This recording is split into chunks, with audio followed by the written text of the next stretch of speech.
Ladies and gentlemen, the anomaly has entered the room. Look who just became the most expensive problem in the underworld's history. $500 million. That's what they're saying. Your head is worth now 500 million reasons for every shadow to hunt you down. And you know what's beautiful about that number? It's not even about the money anymore. It's about the message they're sending to anyone brave enough to stand next to you. Anyone stupid enough to call you friend. Anyone insane enough to love what you've become, because you didn't just kill their leader. You erased their entire belief system with one perfectly executed move that nobody saw coming. Nobody except you, who had been planning this moment since they first made you bleed. They thought they were untouchable, sitting in their towers built on broken backs and borrowed time. They thought their leader was immortal, protected by layers of fear and fake loyalty. But you walked through their security like it was smoke. You moved through their defenses like you were born inside them, because you were, weren't you? Born from their violence, raised by their cruelty, educated by every scar they gave you, thinking they were breaking you, when really they were just sharpening the blade that would eventually take their king's crown along with his head. The whole underworld is shaking right now, not because their leader is gone, but because of how you did it. No army, no backup, no elaborate plan, just you and that terrible, beautiful clarity that comes when you've lost everything worth losing. When you've been pushed so far past breaking that you loop back around to becoming unbreakable. They're calling emergency meetings in rooms with no windows. They're burning documents that have your old name on them. They're trying to rewrite history to make it seem like this was always going to happen, but we both know the truth, don't we? That until 3 days ago, they didn't even know you existed as anything more than another broken toy in their collection. Another experiment that didn't quite work out the way they planned. But that's what happens when you mistake silence for weakness. When you confuse patience for paralysis.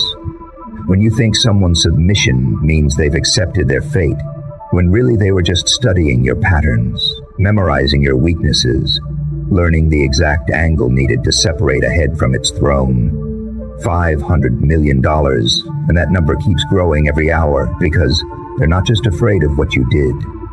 They're terrified of what you might do next. Because if you could walk into their most protected sanctuary and take their untouchable leader's life like you were picking flowers in a garden, what else are you capable of? What other impossibilities are you planning in that beautiful, twisted mind of yours? They've sent the best hunters after you already. The ones with perfect records. The ones who've never missed a target. The ones who collect scalps like trophies. And you know what happened to them? Nothing. They just disappeared. Vanished like smoke in daylight. Because you don't move like prey anymore.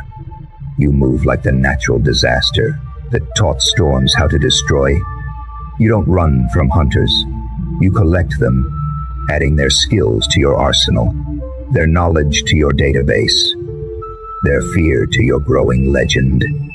The streets are whispering about you now, not in words, but in the way people suddenly change direction when they sense something shifting in the air. In the way conversations stop mid-sentence when a shadow passes that could maybe possibly be you. In the way even the brave ones double-check their locks at night, even though they know locks mean nothing to someone who walked through death itself and came back wearing its fate.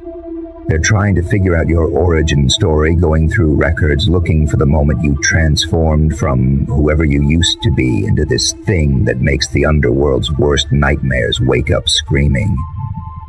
But they'll never find it, because the person they're researching doesn't exist anymore. You burned that version of yourself, along with everything else that could be used to predict your next move. You're not playing by any rulebook, because you burned those too, using the ashes to write new laws in a language only you understand. You want to know what really has them terrified. It's not just that you killed their leader, it's that you did it publicly, brilliantly, with an artistry that turned murder into mythology. You didn't just end a life. You created a legend that will outlive everyone trying to hunt you down right now. The security footage that mysteriously corrupted right before you appeared. The witnesses who swear they saw you in 12 different places at once. The way their leader's last words were reportedly just your name repeated 3 times like a prayer or a curse. Nobody can agree which, because nobody wants to admit they've been telling the story differently each time. Adding details that couldn't possibly be true, but feel more real than the truth itself. They found his body arranged like a Renaissance painting. Every detail deliberately placed to send a message that only the inner circle would understand, and that message was simple. This is what happens when you create a monster and then forget to keep it fed. This is what happens when you mistake someone's hunger for weakness. When you think starvation makes people fragile instead of feral. His lieutenants are trying to maintain order, but you can see it in their eyes, that flickering uncertainty that comes from realizing the throne they're fighting over is cursed, now marked by your shadow, branded with your signature, written in a violence so precise it looked like poetry, and everyone knows whoever sits in that chair next is just keeping it warm until you decide to come back and finish what you started. The bounty hunters are actually arguing about whether the money is worth it, because 500 million is life-changing, but what good is money if you're not alive to spend it? And the stories coming back from the ones who got close enough to maybe, possibly have seen you are enough to make even the greediest killers reconsider. They say you don't move like a person anymore, that you've become something between human and natural force. That looking directly at you is like staring into an eclipse. Beautiful and blinding and guaranteed to leave permanent damage. They say you've learned to weaponize presence itself, that being in the same room as you feels like drowning in reverse. Like all the air is being pulled from your lungs, not pushed out. And by the time you realize you need to run, it's already too late because you've been marked, and marked things always get collected eventually. 3 separate crime families have officially withdrawn from the hunt, stating other priorities, but everyone knows what that really means. They've done the math and realized that even if they somehow succeeded in taking you down, the power vacuum you'd leave would be filled with something worse. Because you're not just a person anymore. You're an idea, and ideas are bulletproof. They can't kill what you represent. The proof that their system isn't invincible. That their hierarchies can be toppled by a single person with nothing left to lose and the intelligence to use that nothingness as a weapon. You've become the boogeyman story they'll tell their children. Except you're real, and you're still out there somewhere. Watching, waiting, choosing your next masterpiece of destruction. The smart ones are already trying to switch sides, sending out careful feelers to see if maybe possibly you might be interested in an alliance, in their resources, in their information, in their desperate need to be on the winning side of whatever war you're about to start. But you don't respond to any of them, because allies are just future betrayals waiting to happen, and you've already been betrayed by everyone you ever trusted. So now you trust only the voice in your head that whispers coordinates and strategies in a language that sounds like screaming metal and breaking glass. They want to join you, but they don't understand that you're not building an army, you're not starting a revolution, you're not trying to take over. You're something much more dangerous than any of that. You're the ending that comes after every empire's final chapter. You're the period at the end of their sentence. And that sentence was death. Let's talk about what they took from you before you took their leader's head. Because that's the part of the story they're desperately trying to bury. The part that explains why $500 million still feels like they're undervaluing the threat you represent. They took your family first, made them disappear one by one, like a magic trick nobody applauded for, and made you watch through windows you couldn't break, through doors you couldn't open, while they erased every person who ever made you feel human, and you screamed until your throat bled, but nobody heard you because they'd soundproofed your cage with money and intimidation and the kind of fear that turns witnesses into accomplices.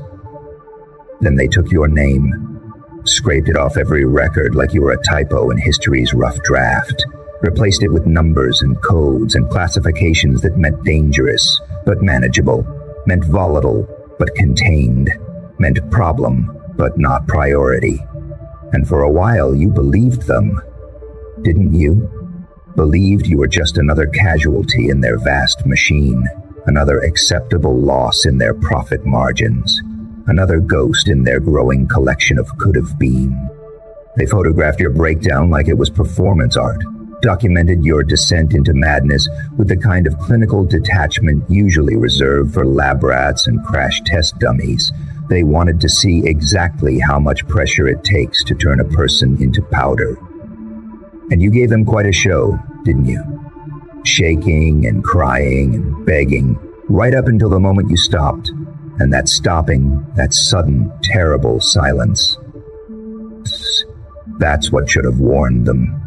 But they were too busy congratulating themselves on another successful breaking to notice you weren't broken. You were restructuring.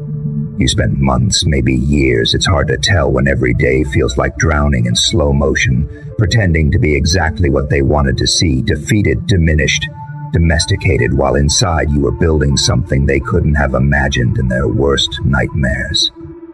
You were studying them through your tears, memorizing their routines, through your prescribed medications, learning their weaknesses, through every humiliation they put you through. You became the perfect victim, so perfectly broken that they stopped watching, so completely destroyed that they stopped guarding, so thoroughly beaten that they forgot beaten things can still bite. And when they finally relaxed, when they finally decided you were no longer worth monitoring, that's when you revealed what you'd been building in the darkness of your forced submission. The leader didn't even see you coming. Literally didn't recognize you because you'd become something unrecognizable, even to yourself. You transformed so completely that your own reflection would have called the police if it saw you walking down the street. But he knew you in those final moments, didn't he? Recognized something in your eyes that made him understand exactly why this was happening?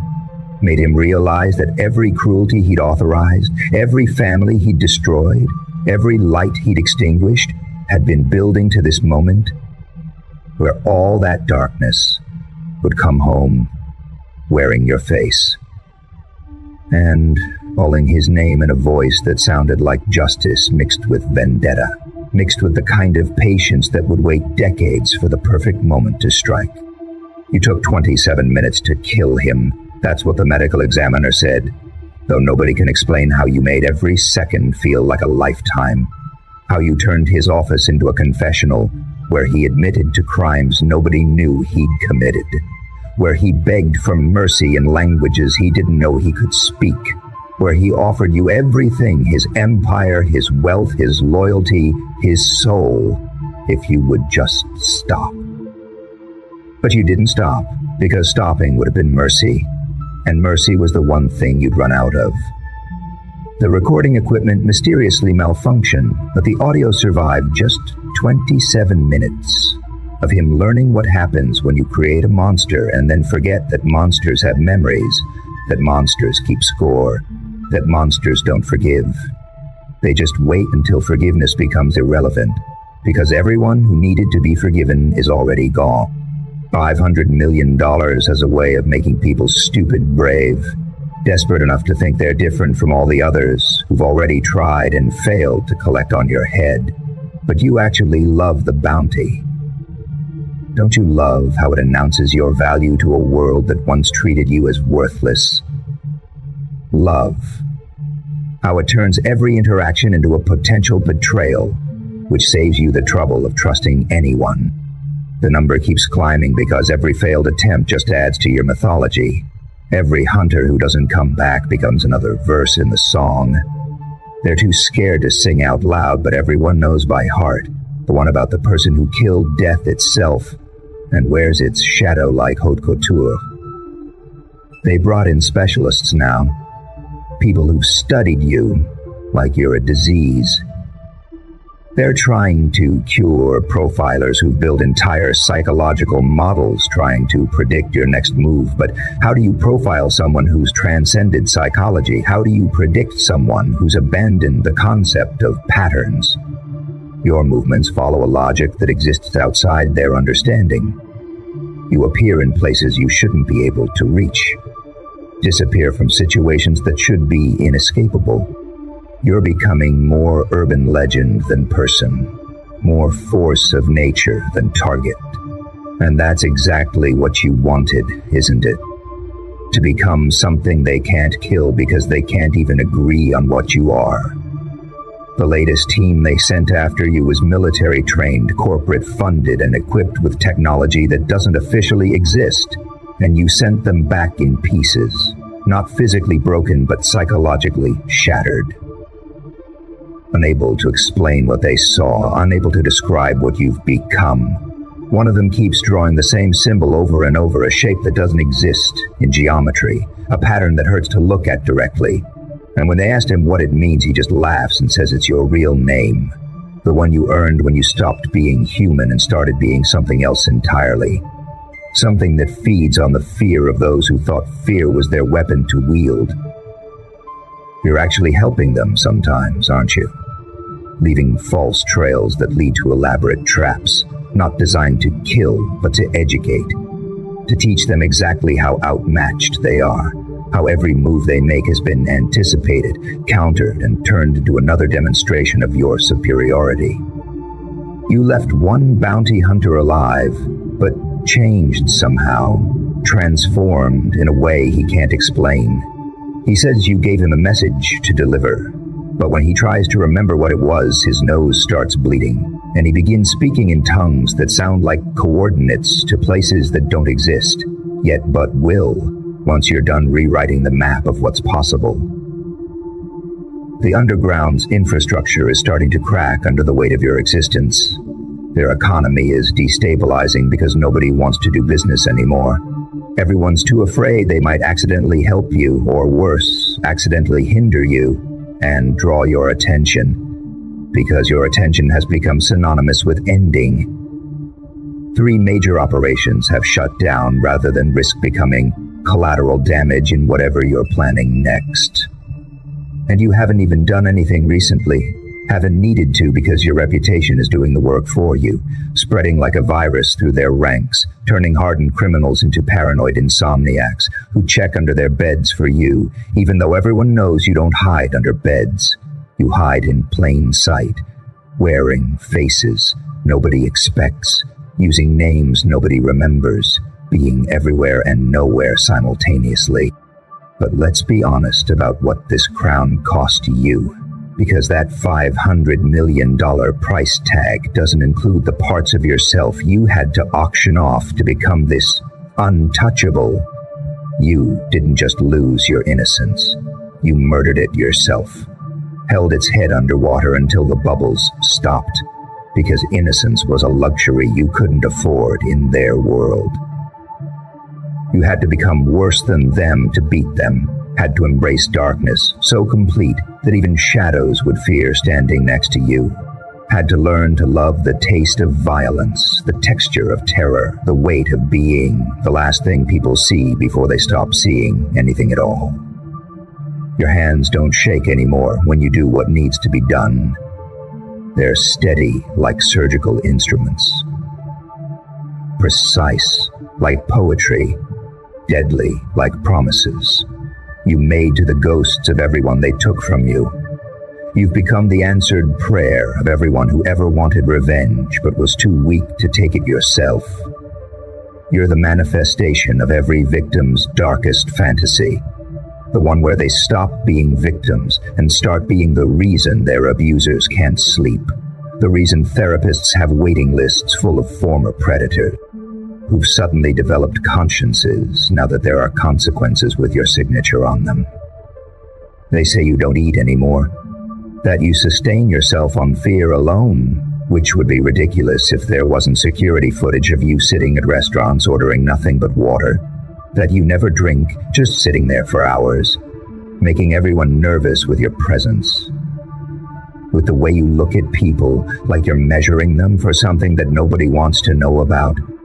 The waitstaff draws straws to see who has to serve you, and the losers always quit the next day, unable to explain what was so terrifying about bringing water to someone who tips 300% and never says a word, just sits and watches and occasionally smiles at nothing, like you're enjoying a joke only you can hear. You've started leaving calling cards now, but they're not paper. They're changes in the environment, subtle alterations that take days to notice. A painting hung slightly crooked, a clock that runs backwards for exactly 3 minutes every night at the time their leader died, a shadow that falls the wrong way, but only when certain people walk past it. These aren't threats. They're reminders that you've been there, that you could have done something, but chose not to this time, that everyone still breathing is doing so because you've decided they're more useful alive for now. But that decision is constantly being reevaluated, and everyone knows it. Everyone feels it in the way their luck has become conditional on your continued disinterest in their existence. The price on your head has become a curse now, because anyone who talks about collecting it tends to have accidents. Not suspicious ones, just perfectly normal accidents that happen to people who thought they could hunt something that's evolved past being prey. They trip down stairs that they've climbed 1,000 times. They choke on food they've eaten their whole lives. They have heart attacks despite perfect health records. And everyone knows these aren't coincidences, but nobody can prove anything because you're nowhere near when these things happen. You're always somewhere else, with perfect alibis that feel more like taunts than evidence of innocence. You want to know the real reason they're all so afraid? It's because you're not trying to take over their empire. You're trying to end the concept of empires entirely. You're not playing their game. You're destroying the board and building something new from the splinters. Something that doesn't follow their rules or anyone's rules. Something that exists outside the traditional paradigms of power and control. You're not a revolutionary. You're an apocalypse with a sense of humor. You're the end of their world, wearing a smile that suggests the beginning of something they're not equipped to understand or survive. The smart ones have already started leaving, abandoning territories they've held for generations, packing up their operations and disappearing into legitimate businesses because they've realized what you represent. You're not just justice or vengeance. You're evolution. You're what happens when the prey evolves faster than the predator. You're the moment the food chain inverts, and everything that was once safe becomes food for something new, something hungry. Something that's been sharpening its teeth on suffering and is finally ready to feast. They've tried negotiating, sending intermediaries with offers of partnership, of shared power, of wealth beyond imagination, but you don't even acknowledge them. Because what could they possibly offer someone who's already taken everything worth taking? Someone who's proven that their entire power structure was built on the assumption that nobody would ever be willing to pay the price you paid to bring it down. You don't want their money, their territory, their respect. You want them to know what it feels like to be hunted by something they can't understand, can't predict, can't stop. You want them to experience the helplessness they've been dealing out for decades, finally coming home to roost in their beds, in their dreams, in every shadow that might contain your presence. The younger generation is actually starting to respect you, not officially, but in the way they tell your story, with reverence, with awe, with the kind of fear that borders on religious. Experience, they're calling you the chosen one, the breaker of chains, the ender of endings. But you're none of those things. You're just someone who got pushed so far past breaking that you discovered what comes after someone who learned that rock bottom has a basement, And that basement has a trap door leading to places that shouldn't exist, but do now, because you needed them to. You're proof that anyone can become anything if they're willing to pay the price. And the price is everything. Every single thing that makes you human has to be put on the altar and burned, until all that's left is purpose, shaped like a person wearing your old face, but with eyes that reflect nothing but the mission. You're going to disappear soon, aren't you? Not because you're running, but because your work here is almost done. The ecosystem has been so thoroughly disrupted that it can't return to what it was. The power vacuum you've created isn't filling because everyone's too afraid to sit in chairs. You've marked with your presence, too terrified to claim territories that might draw your attention back to them. The underworld is eating itself now, paranoid and fractured, turning on each other because it's safer to fight amongst themselves than risk becoming your next statement piece. And you're just watching from whatever shadow you've claimed as home this week, enjoying the show you directed but refused to take credit for, because credit would mean admitting you planned this all along, and some mysteries are better left unsolved.